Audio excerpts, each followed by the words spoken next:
Shalom, que Dieu vous bénisse, que sa grâce demeure sur vous. Ici votre humble serviteur, le prophète Ange Josaphat, et nous sommes maintenant Anakazu du lundi. Anakazu signifie contraint, obligé et forcé.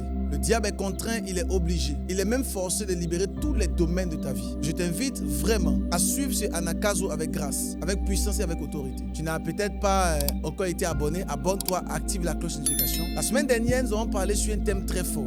L'Esprit de Dieu nous a fait beaucoup de bien. Nous avons parlé sur les œuvres de la sorcellerie. Cette semaine, nous voulons parler sur les mystères de la pensée. Quand je parle des mystères de la pensée, je prends la pensée ici comme un point d'élément essentiel de Satan pour nuire à ta vie. Un tarmac pour déstabiliser ta vie. J'aimerais qu'on lise un texte. Matthieu chapitre 9 à son verset 4. La Bible dit, et Jésus connaissant leurs pensées, dit, pourquoi avez-vous de mauvaises pensées dans vos cœurs? Vous voyez, Christ connaissait les pensées des personnes et il dit, pourquoi avez-vous de mauvaises pensées? Pendant longtemps, je priais et l'Esprit de Dieu m'a fait comprendre que dans le cœur de beaucoup d'enfants de Dieu, nous avons un problème avec les pensées. Les pensées sont des éléments, le diable peut infiltrer ta pensée et détruire ta vie. Vous devez comprendre qu'il y a trois entités qui nous donnent des pensées. Notez-le clairement. Il y a trois entités. La première entité, c'est Dieu. La deuxième entité, c'est le diable. Et la troisième entité, c'est la chair. Vous devez comprendre que ces trois entités sont des entités spirituelles qui parlent à ta personne. Maintenant, pose-toi la question. Les pensées que tu entends sont des pensées de Dieu ou les pensées que tu perçois sont les pensées de l'ennemi? Pose-toi la bonne question. Jésus-Christ dit clairement, pourquoi avez-vous de telles pensées dans vos cœurs?